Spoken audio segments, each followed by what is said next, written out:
Hello, folks, and I'm Ryan Dunleavy. And I'm Ryan Zielinski. And welcome to this episode of the Cubs Line Podcast. As the Cubs lost 4-0 to the Detroit Tigers today, pretty rough loss. The bats weren't alive. Cade Horton had an okay start, and the bullpen continued their success. And we'll get into that after we do our cards game, brought to you by Mark's Card Shop in Downers Grove, Illinois. Make sure to go check it out. They are sponsoring today's show.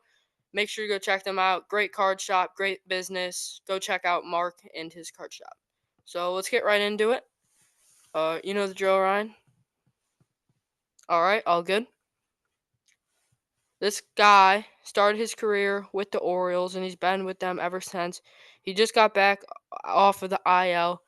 He's a left-handed bat, and he throws right-handed, and he's the starting left fielder for the Orioles. Colton Cowser. That would be correct, Colton Cowser. All right, next one. This guy is a flame-throwing righty. He was drafted in the 2023 draft by the Cincinnati Reds. Rhett Lauder. Brett Lauder, that's correct. All right, last one. Should be a relatively easier one. Is a Chicago guy. All good.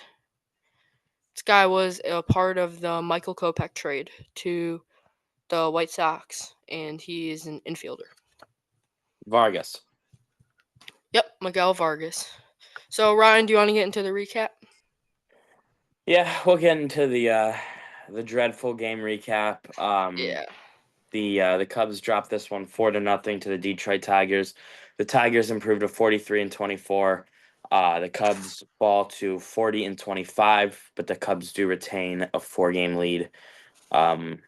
As the Cardinals lost. So I want to talk a little bit about the bats. I guess we'll do scoring first. So on the first inning, Torkelson doubles to center, Glaber scores, and Meadows score to make it 2-0.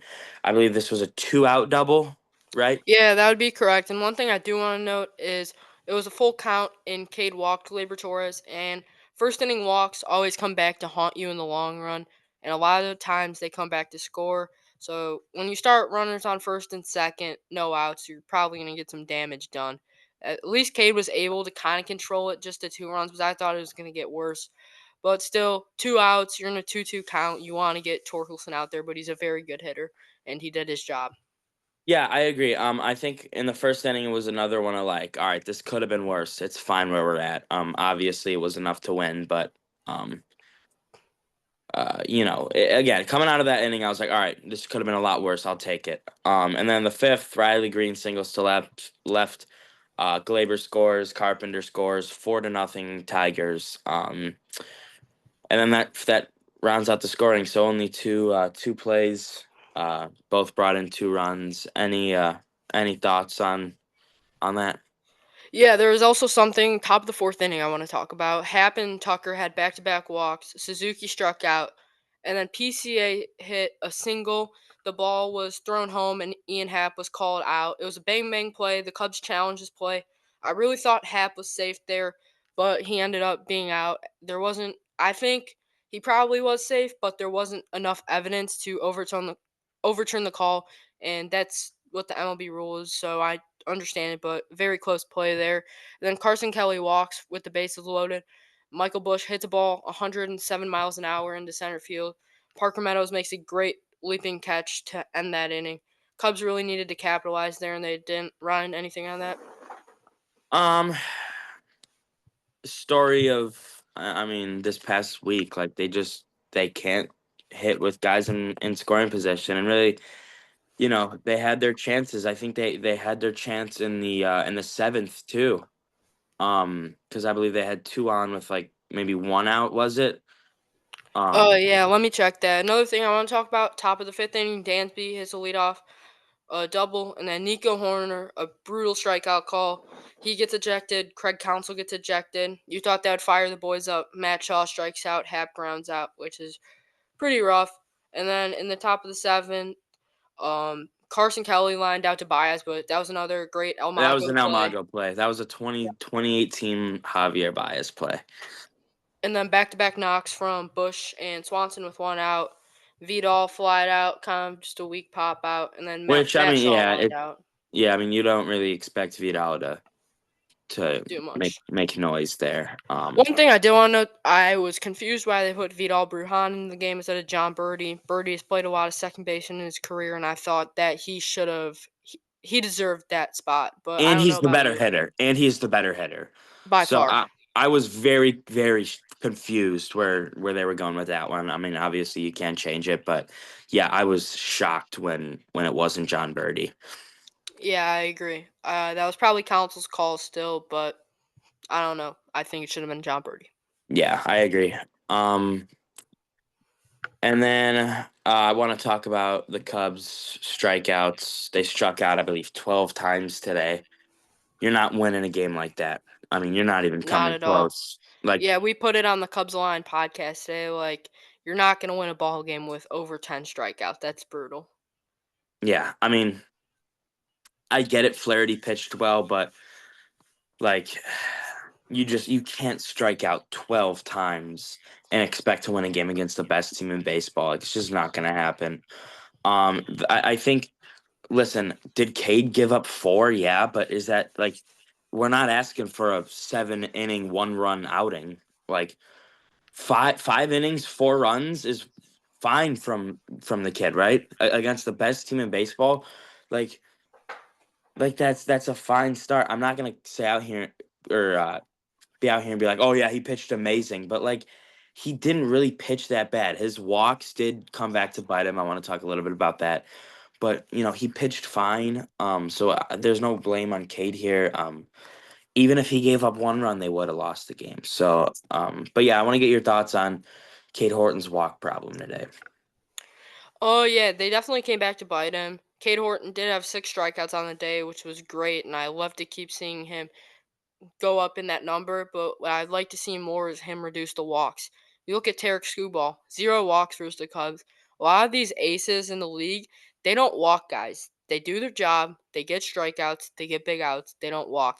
But that is something that you have to learn as a rookie. You can't walk guys. They come back to hurt you, and especially Cade Horton. But he's going to have to learn that, and I think he's facing a not so good Pittsburgh team, and we'll see what he's really made of Friday in the alternates at Wrigley. Yeah, that'll be a big start for him. I mean, hopefully he can bounce back, but yeah. So I want to talk about how the ejection from both Nico Horner and Craig Counsell impacted the rest of the game. But first, I want to kind of say I'm not gonna throw shade at Nico for saying something to the umpire. He was brutal today. I mean, a couple in the first inning. Kyle Tucker had one that was just blatantly out of the zone. I mean, none of these were like, okay, I can kind of see it. I mean, they were way out of the zone. Nico's especially was not close. He says, something, He not said not. you've had a brutal day. He That's said you've all had he a. said. He literally was like, you've had a bad day. He didn't scream at. He wasn't like you suck. He literally went, He "You've didn't had a bad day, swear, he man." didn't scream, he just said you're having a bad He day, and he I he, have to he say, calmly said, yeah, "You're having a bad day, man," and he I know, immediately right? gets.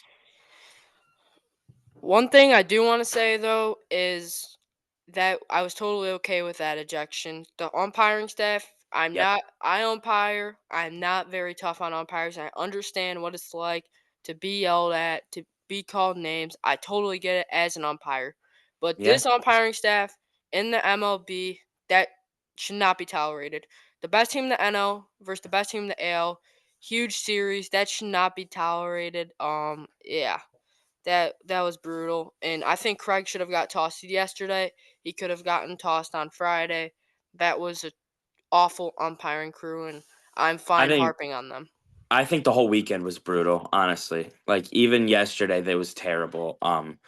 But yeah, like today especially, JD kind of talked about he's just a very inexperienced guy, and like you said, like I officiate hockey. I'm starting to kind of get into umping baseball, and I get it. I get what it's like to do your best to get yelled at, and it's so frustrating. But if you know you're wrong, and there's just no way he could have been like confident in everything because if you're getting yelled at that much. Like you can't think that you're doing a perfect job, and you have to let these guys release their frustration because again, that it's not the umpire show. Like this is just again, like you said, the two best teams in baseball are going at it, and in a big game, the rubber match, and you're just so bad, and you're not even gonna let guys, release their frustration. Like it's kind of terrible. But how do you think the two ejections impacted the rest of the game? Personally, I think Council should have gotten ejected yesterday, and it should have let a spark, but there was no spark from this Cubs offense today. And I really think if my manager gets ejected, that's motivating me. And Yeah, Nico Horner too. He's not a guy you would expect to get ejected. He's a very nice his guy. second career ejection. Yep.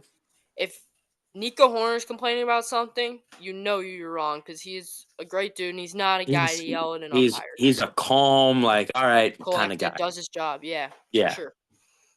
Yeah, I agree with you. It was a brutal it was just a brutal Dude, I wish weekend. Craig got ejected yesterday. I would have rather had him 6-1 game. Yep. Get yourself ejected, get yourself fired up, make sure the umpires are better for a tied series 1-1 for that big Sunday matchup. Yeah, I agree with you. All right, we will move to the series preview. We've got a Monday, Tuesday, Wednesday against the Phillies. So we got Matthew Boyd taking on Zach Wheeler tomorrow at 5:45. Ray versus Abel on Wednesday. Ben Brown, Jesus Lazardo on Wednesday. I believe the Wednesday game is a day game. If you could fact check me on that one. I will fact check you. I do not believe. I think it is all night games, Is it 3 nights? 5:45. Okay. Nope, I'm wrong. 12:05 game on Wednesday. 12:05. Okay. Um, so what is your favorite pitching matchup for this series? Which day kind of intrigues you? Honestly, I don't really have one because Matthew Boyd has been the best pitcher for the Cubs, and he's going against arguably a top 5 starter in the league and a guy who might get the ball for the NL in the midseason classic. And then you got on Tuesday Colin Ray, who's been struggling. He did look great though, and Mick Abel, who has only appeared in 2 games this year, but he is 1-0 with a .79 ERA and 11.1 innings pitched, 11 strikeouts, and a .71 WHIP. So he has been a pretty intriguing prospect who has some very good stuff. So I don't know how I feel about that matchup. That's probably my favorite matchup personally because Colin Ray's coming off a great start and he's an inexperienced rookie and the Cubs offense is pretty experienced. Yeah. And then you got Ben Brown who's coming off another 2 amazing starts. But Jesus Lazardo, he's 5-2, but he has a 4.46 ERA. We were talking with this Jack yesterday about how overrated the win stat is. Oh yeah. He is 5-2, but he's averaging about 4 runs a game. Like that's ridiculous. So personally, I'm leaning towards Wednesday. Ben's coming off of another great outing, and Lazardo is about a 4.45 ERA. That's probably my favorite, and especially because the Cubs really do kill lefties. PCA, Tucker, they both hit lefties great, and Seiya keeps murdering these left-handed pitchers. So that's probably my favorite matchup personally. Yeah. I think what his record and ERA kind of means is when he's on the mound, the bats are going, right. So it's kind of up to Ben Brown, right? If he has a good outing, I think we're gonna win. If he doesn't, it's a little dicey. Um, Honestly, from a baseball fan perspective, I'm really intrigued about tomorrow. Matthew Boyd, Zach Wheeler, two really good pitchers. Obviously, Matthew Boyd isn't an ace or our ace, but he's a really good pitcher. He's been dealing lately. Zach Wheeler, obviously, like you said, might get the ball for the NL. Um, it just really intrigues me. I definitely feel like it's going to be a very low scoring game. Hopefully, since the Cubs didn't score today, they're going to turn it up tomorrow because usually that's what happens. Um, but you never know. Tuesday, like you said, Colin Ray, Mick Abel. It's kind of I don't know. I don't know how to feel about that one. I think I'm just gonna watch and see. And then Wednesday, Ben Brown, Jesus Lazardo. That's probably my favorite, from the Cubs' perspective. But coming from a baseball fan, tomorrow really intrigues me. Yeah, I totally agree with that. Two guys who can be potential all stars. Boyd, I don't think will be an all star right away. He maybe can sneak in as a reserve. Mm. But Wheeler, he's automatically going to be going to the All Star game. So I'm very excited as a baseball fan. If you're a pitching guy, you're probably pumped for Yeah. tomorrow's game. And Oh I'm yeah. excited to watch personally. I don't know how much I'm going to be able to watch because I'm going to my school's baseball game as they were in the super sectionals, which I'm really excited to go watch. But Let's I'll go watch as much as Crusaders. Let's I'll go watch as Crusaders. I'll watch as much as I can. What is your prediction for each day? Give me a score prediction. All right. Tomorrow, I think the Cubs didn't really have a great offensive series. They were kind of on and off, so I think they're going to bring the run production tomorrow. Let's go a 5-3 win. I think Boyd's going to do his job, give 3 runs, and then the bullpen's going to come in and shut the door. That is exactly my prediction for tomorrow. Exactly. It's pretty much exactly Awesome. what I was gonna say. Awesome. And then on Tuesday, Mick Abel, I don't really know what we're going to see from him. I haven't really seen him pitch. I'll probably watch some highlights before they do it. But let's go. I'm going to go. A lot of times the Cubs have been splitting these series is 1-1. So I'm going to go a Cubs loss, let's say 7-4. 7-4. I'll say that. I think they'll Yeah. hit off Abel, but I think Colin Ray, I don't know how sustainable he's going to be against the Phillies. One thing I do want to note, Bryce Harper on the 10-day IL, so he was out for the series. Obviously, you want to play a team at their best, but Bryce Harper is arguably one of the best players in baseball, so that's a huge gain for the Cubs. Obviously, you don't want to see anyone hurt, so hopefully Bryce comes back healthy and he can help the Phillies for the rest of the year.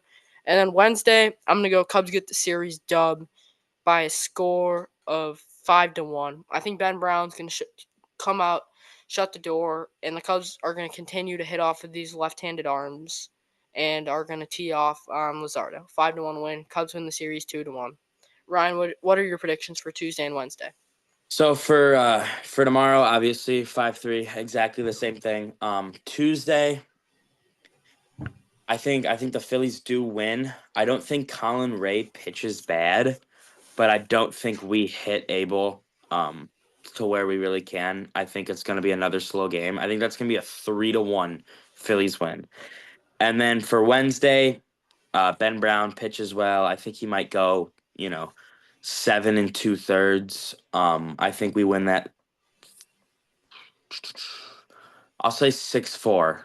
6-4. We get the win on Wednesday, and we win the series 2-1. Obviously, that's pretty much been exactly what they've been doing. 2-1 series wins, split the first two, win the last one. Except for Sunday games because we can't seem to win games on Sunday. Another thing I do want to note though is I thought this pretty funny on Cubs meme page. It's like Cubs' biggest like enemies or struggles. They struggle off a rookie pitcher who has like 3 starts in his career with like a Yeah, 5.5 ERA in the yeah, minors. yeah. This screams to me that Mick Abel's gonna be one of those Seriously, guys. he's gonna throw like a no hitter. I swear. Yeah, Um, it's the Cubs. They'll hit off of like a 3-4 starter and make him look like a bum. And then when you throw yeah, in a rookie pitcher in the second start of his career where he got teed off in his first, they'll make a him look like a nine. Cy He'll have a Young. 9.3 ERA coming into the game, and we'll lose, and we'll put up one after he gets taken out. Yeah. Um, so we will move into the out of town around the MLB scoreboard. Obviously, Cubs get beaten 4-0. The Rays beat the Marlins 3-2. Padres beat the Brewers 1-0. That's big because the Cubs again will retain their lead. The Pirates beat the Phillies 2-1. I believe that is a series win for them. Yeah, that is a series win for the Mm. Pirates. The Not good Phillies for are the very Cubs cold. because they're coming in with some momentum, but good for the Yeah, Cubs also. They don't have to see Christopher Sanchez or Ranger Suarez, who are one of the big arms in the Phillies rotation. I think Ranger Suarez will be an all-star. yeah. Rangers beat the Nationals 4-2. The Reds beat the Diamondbacks 4-2. Guardians That beat the that's a Astros. sweep for the Reds. I just wanted to note that the Yeah, Reds it have been is. playing some really good ball, and they are a 500 ball club as of now. So they're 7 back of the Cubs, I believe. And then the Guardians beat the Astros 4-2. Royals beat the Sox 7-5. Twins beat the Blue Jays 6-3. Dodgers beat the Cardinals 7-3. Mets beat the Rockies 13-5. Giants beat the Braves 4-3. The A's beat the O's 5-1. Which, if you're an Orioles fan watching this, I'm so sorry. This season has been the biggest letdown ever. I pray for you. I can't believe how bad they are. Yeah, I agree. I thought they Um, would have been more competitive with Jackson Holliday, Gunnar Henderson, all these big names, and I was really excited to see what the Orioles can do coming into the season with all these young guns. But they have been such a letdown as a baseball fan. It's been hard to watch for sure. yeah. The Mariners beat the Angels 3-2. The Angels aren't looking too bad this year, at least, now. No, Well, not at all. I really like Zach Neto and what he's been doing for this team, and the Angels have been playing some good ball. I really hope that they can either get good soon or they trade Mike Trout. Give the man a playoff run to end his yeah. career because I don't know how much longer he's gonna have with injuries, and I know he has a couple younger sons, and I don't know when he's gonna end up retiring from the MLB. So I hope Mike Trout can make one more postseason run and get a ring. He deserves a ring more than anyone does. I agree. Yeah. And then to cap it off, Sunday Night Baseball, the Red Sox defeat the Yankees 11-7. Sorry, Jack. We uh we were cheering for you.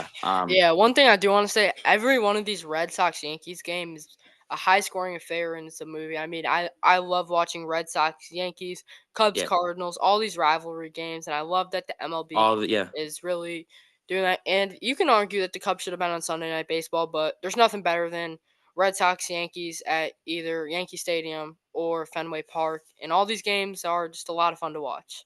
Yeah, I agree with you. So that'll bring us into our trivia segment. Ryan, you're up. Yeah, one thing I did want So, to say before that, shout out to my brother Sean Dunleavy. He's been doing a lot of help with the podcast, reaching out to sponsors and stuff. So I want to thank him for all the work he's been putting in.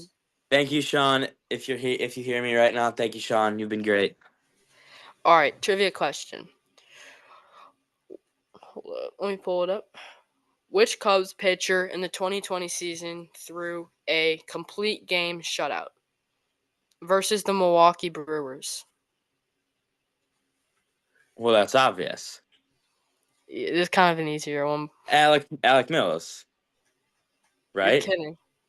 No, Kyle Hendricks, opening day shutout in 2020. Did he what? No, Yeah, but Alec Mills threw the no hitter, so that's kind of where my mind went. no, Wait, opening day. he because I remember that game. I remember watching that game, but I don't Yeah. remember him going the distance. It was when they were playing those 7 inning games, so he did go the distance that game. Wait, it was a And he shut out 7 inning. yep, he shut out the Milwaukee Brewers. Wow. And then my mind went to Kyle, but I swear my mind went to Kyle, but then you said Milwaukee, and I was like, "Wow, Alec Mills threw the no hitter. Damn." Yeah, before we end, I want to say keep supporting us and showing us the love on Instagram and Twitter. We're up to 56 followers now on Instagram, and we've been only doing this for a week, so I really want to thank everyone who's been following. We've gotten some other podcasts, which I really want to thank for the support. If any of you guys are watching this right now, and thank you, Jack, for supporting us on your Instagram and your socials. I Yeah, had a lot of fun yesterday for sure.